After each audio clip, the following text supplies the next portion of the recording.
Hello YouTube, this is Gorod Radio Moscow here again with another beer review for you today. Now, as I mentioned in my last couple of videos, I'm in Heidelberg in Baden-Württemberg in Germany for the next few months, so I'm doing a sort of German series of beer reviews if you like. And as I also mentioned in my last video, I managed to pick up a few Christmas beers in my local Galeria Kaufhof, so I have 4 of these to review for you in the next little while, and this is number 2 out of 4 actually. And today we're going to revisit one of the breweries that I reviewed for you just a few videos ago and do their Weinachtsbier today. So we're going to take a look at the Dinkelacker-Schwaben Bräu brewery, which is actually the biggest brewery in Stuttgart. Some of you who are more into your German beer might have heard of these guys, but we're going to have a look at one of their Schwaben Bräu beers, and this one is their Weihnachtsbier, as you probably have guessed with what I've been saying.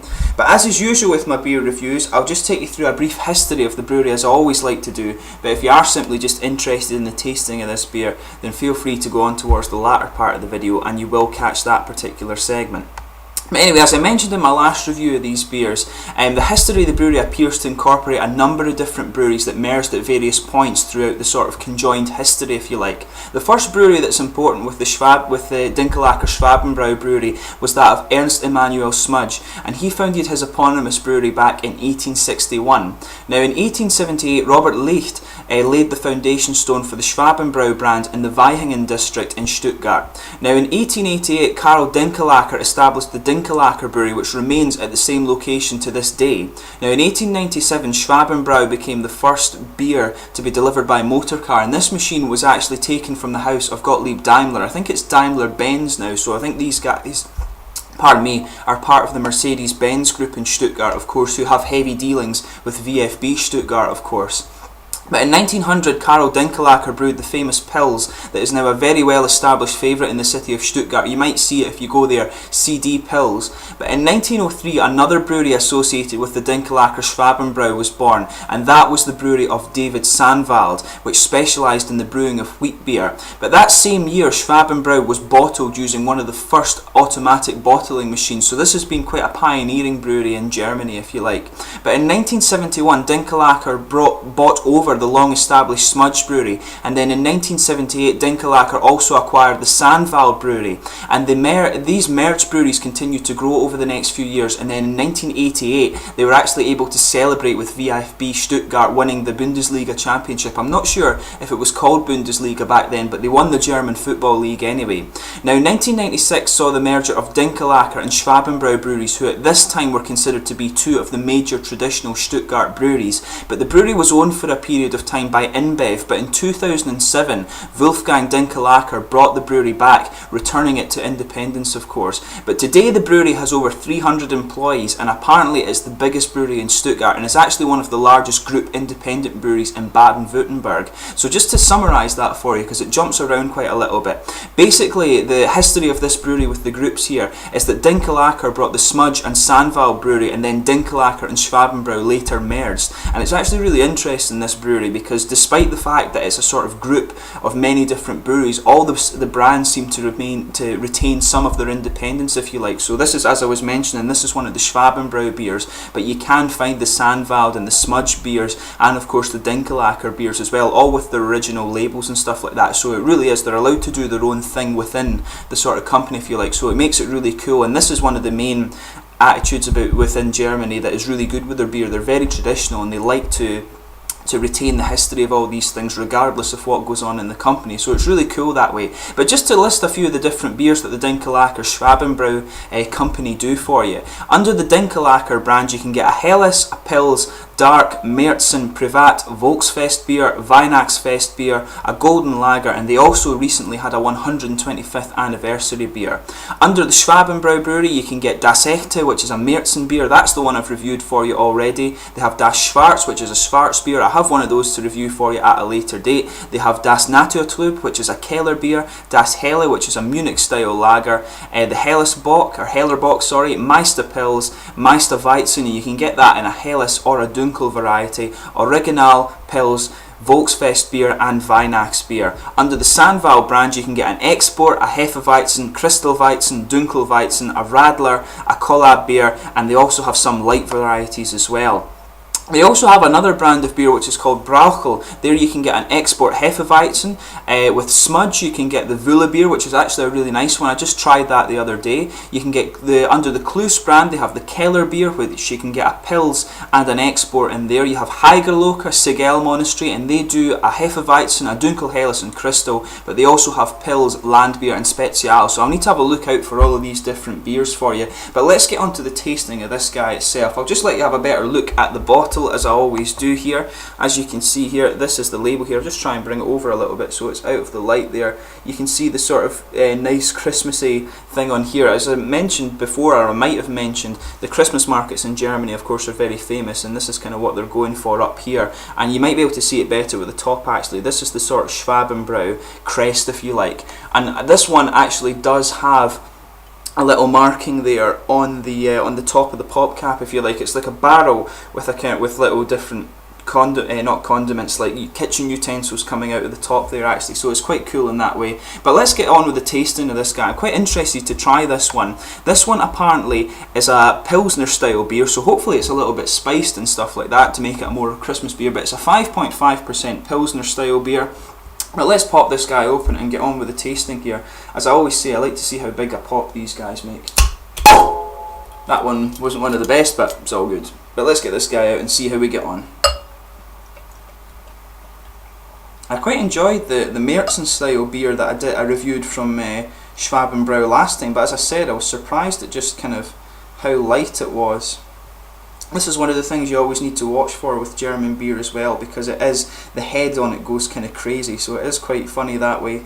So just if you're trying German beer for the first time, just beware that the Germans love their beers to have a big head on them like this. But as you can see, it's a beautiful kind of dark golden colour, I would say maybe a bright golden colour, I'm not quite sure, but it's a really nice looking golden colour. I can see right through that if I put my fingers to the other side. It's well carbonated, you've got a nice frothy head which is about 2 fingers, and I think that will probably retain fairly well, although it's starting to go down a little bit there. But as I always mention, if you're in Germany and drinking beer, so they don't know you're a foreigner, just shut this guy up and sit it again like that. But as you can see, a really beautiful looking kind of bright golden beer, lots of visible carbonation, and a nice fluffy white head on it. It actually maybe looks just a little off-white, but as you can see, that's gone down from being 2 fingers just to 1 finger now. But a really attractive looking beer anyway.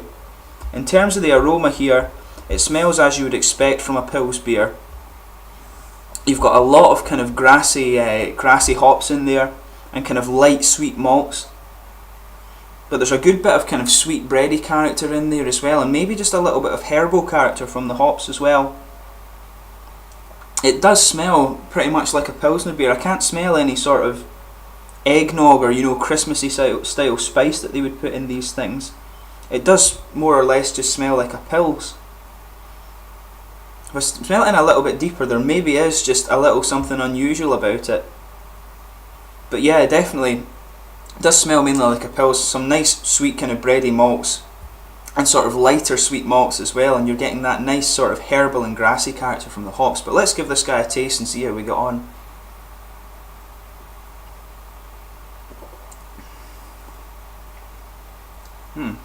It's got quite a kind of complex malt base in there actually.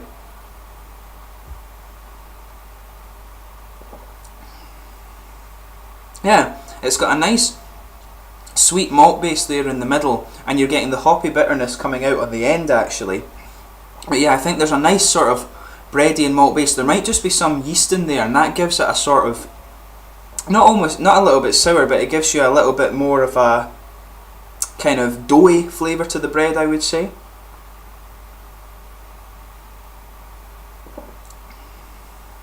I think there is some caramel mixed in there.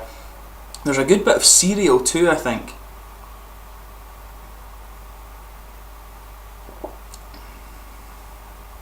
But yeah, it finishes with a sort of grassy and herbal hops.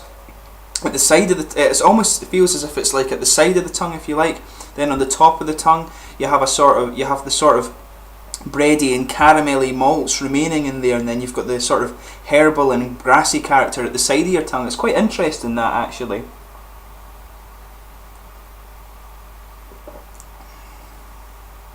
I think there maybe is some sort of spice in there at some point. As to exactly what it is, I'm not sure. It is a very, very mild spice, and it's the malts that are dominating in this beer, I would say. Like I mentioned, the malts are sticking in the sort of middle of your tongue, if you like, and you're getting the sort of hoppy, grassy and herbal hop character on the sides of your tongue.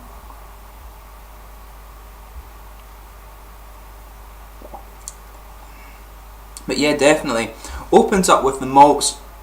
You've got that nice big bready and yeasty character in there with some caramel mixed in, and I think there's a good bit of cereal in there as well. It gives it almost a little bit of a kind of the cereal almost gives it a little bit of a bittering quality at the start, and then you get the more bitter things from the hops coming in there, and that's a mix of herbal and grassy character. And like I say, it sticks to the sides of your tongue, whereas the malt base kind of stays more in the middle of your tongue there. But in terms of the body with this one,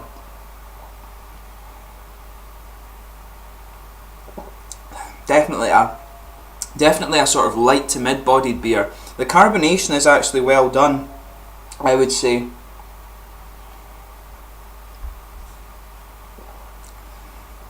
It has that typical German smoothness. Like I was saying in my last video, at the front of your tongue it'll attack a bit more, but as you go over to the back of your tongue it smooths out a lot. It has that typical German smoothness that you come to expect with the beers, even with the sort of more mass-produced stuff like this, rather than the little craft breweries. But yeah, it's definitely, the carbonation is well done, and it smooths out overall. But this one is actually quite crisp, I would say, and it is quite a refreshing beer. But yeah, it's a nice enough, it's quite a nice Pilsner beer, and it's got an interesting malt base to it.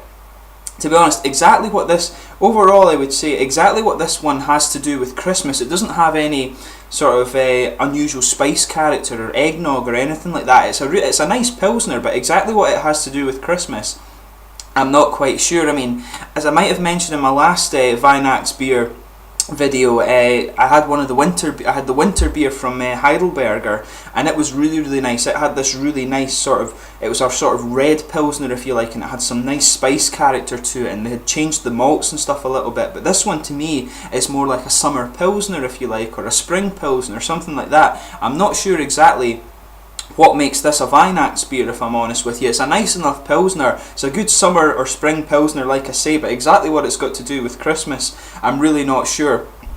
But it's a really, really nice one, actually. It's a nice base, the same as I said with the Monkshof beer, which I did last time. But I'm not quite sure what makes it a Christmas beer. But anyway, if you happen to have tried this beer yourself, please let me know in the comments section your own thoughts on this one. This is a nice Pilsner, so if you're into your Pilsner style beers and get the chance to try this guy around Christmas, give it a go and let me know what you think of it. It's always interesting to hear other people's views. But I hope you found this beer review informative. I've got another 2 Christmas beers for you to do, maybe 3 actually, I'm not quite sure. I've got another couple of these guys to do for you over the next little while, and I'll be continuing on with my sort of German series of beer reviews, if you like. But thanks again for watching my beer reviews.